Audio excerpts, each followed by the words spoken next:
Unacademy की तरफ से एक यंग लीडरशिप प्रोग्राम लाया गया है। अनअकैडमी ने 9 नवंबर, 10 नवंबर और 11 नवंबर को ये वर्कशॉप रखी है। इस वर्कशॉप के अंदर आप लोगों को कुछ ऐसी चीजों के बारे में बताया जाएगा, कुछ ऐसी स्किल्स के बारे में बताया जाएगा जो आज के टाइम में हर किसी पर्सन के लिए एक्वायर करना बहुत ज्यादा जरूरी है। क्योंकि हम सब लोग कहीं ना कहीं, हमारा जो मकसद होता है वो जॉब पाना होता है, एक अच्छी जॉब पाना होता है। और एक अच्छी जॉब के लिए जरूरी है कि कुछ नई जो स्किल्स हैं आज के जमाने के हिसाब से वो आपको आनी चाहिए। तो ये जो वर्कशॉप है ये पूरी तरह से एक जॉब ओरिएंटेड वर्कशॉप है। और अनअकैडमी की तरफ से जो उनकी टॉप एजुकेटर है आशिमा नेगी, ये आपको इस वर्कशॉप को करवाएंगी और आपको जितनी भी चीजें हैं उसके बारे में सारी बातें जो है बताएंगी।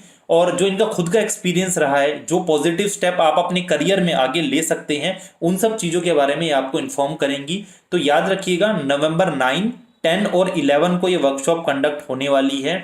तो अगर आप लोग चाहें तो जरूर इसमें पार्टिसिपेट करें और डिस्क्रिप्शन बॉक्स में इसका लिंक है। इट इज़ वेरी नेसेसरी कि आज के टाइम में आप लोग इस तरह की स्किल्स को एक्वायर करो जो आपकी जॉब लेने में फायदेमंद हो। हेलो दोस्तों, दिस इज मिसल फ्रॉम एड्यूफ्लिक्स और आज हम लोग पढ़ने वाले हैं न्यू सेंटर्स ऑफ पावर का एक बहुत ही इंपॉर्टेंट टॉपिक जिसका नाम है ब्रिक्स।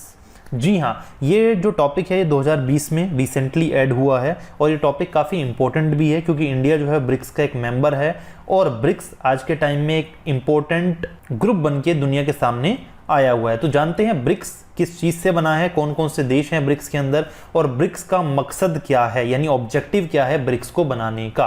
तो भाई ब्रिक्स जो है वो अपने आप में एक फुल फॉर्म है। B for Brazil, R for Russia, I for India, C for China और S फॉर साउथ अफ्रीका। जब ये बना था तो उस टाइम इसका नाम ब्रिक्स नहीं था, उस टाइम इसका नाम था ब्रिक। ब्रिक जैसे ईंट होती है उस टाइप से इसका नाम था। और ये जो बना था ये 2006 में रशिया में बनाया गया था।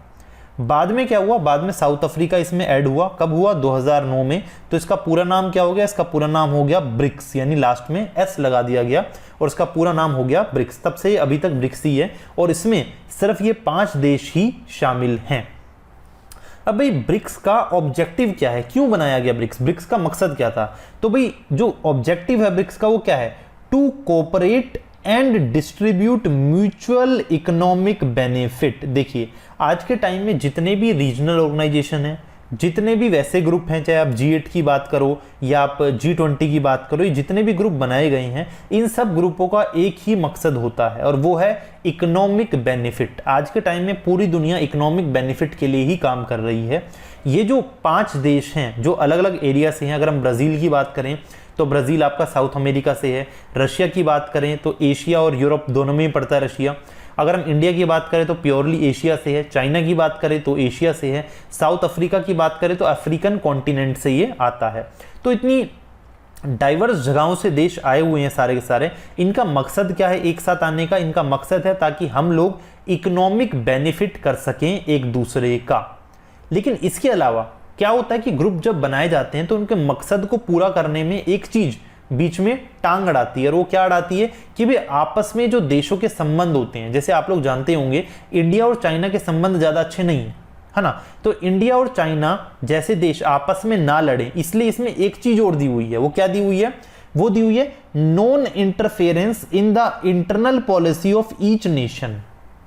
कि भाई आप लोग इस ग्रुप में आ तो रहे हो, ये सबके लिए बात है, आप लोग इस ग्रुप में आ तो रहे हो लेकिन एक दूसरे के देश में क्या चल रहा है इससे आपको मतलब नहीं होना चाहिए।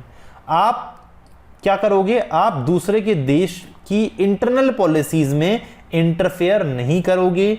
आप लोग एक दूसरे को म्यूचुअल इक्वालिटी के तौर पर देखोगे, यानी कि एक दूसरे का सम्मान करोगे कि कोई भी ना तो बड़ा है ना ही कोई छोटा है, सब लोग एक बराबर है। और यहां पर जो हमने ब्रिक्स बनाया है उसका एक मकसद होना चाहिए और वो है म्यूचुअल इकोनॉमिक बेनिफिट। अब भाई ये तो एक बात हो गई, ये तो ऑब्जेक्टिव हो गया। ऑब्जेक्टिव कई बार आ जाता है पेपर के अंदर। इसके अलावा एक नंबर का क्वेश्चन जो आपका और ब्रिक्स से बन सकता है वो क्या है कि ब्रिक्स का 11th कॉन्फ्रेंस कब हुई थी, या लेटेस्ट कॉन्फ्रेंस के बारे में आपसे पूछा जा सकता है क्योंकि 2020 में तो हुई नहीं है ये पेंडेमिक की वजह से। तो इसकी जो लास्ट कॉन्फ्रेंस हुई थी वो 11th कॉन्फ्रेंस थी और वो 11th कॉन्फ्रेंस हुई थी ब्राजील के अंदर। कब? 2019 में। और सिंपल सी बात है, जिस देश के अंदर कॉन्फ्रेंस होती है उस देश का प्रधानमंत्री जो होता है वो उसे चेयर करता है। तो इस मीटिंग को जिन्होंने चेयर किया था, इस कॉन्फ्रेंस को जिन्होंने चेयर किया था, वो कौन थे? वो ब्राजील के प्रेसिडेंट थे जैर बोल्सोनारो। आप लोग अगर न्यूज़ देख रहे होंगे तो आपको पता होगा इस टाइम काफ़ी फेमस चल रहे हैं जैर बोल्सोनारो, क्योंकि इन्होंने कहा था कि भाई कोविड के ऊपर इन्होंने टिप्पणी कर दी थी और बिना मास्क के घूम रहे थे पूरे देश के अंदर। तो खैर ये सब चलता रहता है पॉलिटिक्स के अंदर, बट फिलहाल मैं आपको याद दिलाने के लिए सिर्फ इनका नाम बता रहा हूँ, जैर बोल्सोनारो, जिन्होंने ब्राजील में जब ये कॉन्फ्रेंस हुई थी तो उसे चेयर किया था। अब देखिए जो नया टॉपिक डाला गया है इससे किस तरह का क्वेश्चन आएगा, या तो आपके पास फुल फ्लेजेड क्वेश्चन आएगा कि write a short note on BRICS, ठीक है, इस तरह का आपके पास क्वेश्चन आ सकता है। जो क्वेश्चन आपका 3 नंबर में आ सकता है या 5 नंबर में आ सकता है। अगर आपके पास 3 नंबर में या 5 नंबर में आता है तो आपको सारी बातें लिख देनी है, A to Z जितनी भी हैं, बट इनके अंदर से एक एक नंबर के क्वेश्चन ज्यादा निकल सकते हैं। जैसे ब्रिक्स कब बना था, ब्रिक्स में साउथ अफ्रीका कब ऐड हुआ, ब्रिक्स का मकसद क्या है, या ब्रिक्स की जो आखिरी कॉन्फ्रेंस है वो कब हुई या कहां हुई। तो इस तरह से एक नंबर के क्वेश्चन आपके आने के ज़्यादा चांसेस हैं, तो उन पे आप लोग थोड़ा ज़्यादा फोकस करके जाएंगे। और आई होप इस वीडियो के बाद आप लोगों को जो टॉपिक है ये पूरी तरह से समझ में आ गया होगा। फिर भी अगर आपको कोई डाउट है तो आप लोग मुझसे कमेंट सेक्शन में कोई भी क्वेरी कर सकते हैं। So thank you very much for watching this video. This was Sachin Bansal signing off.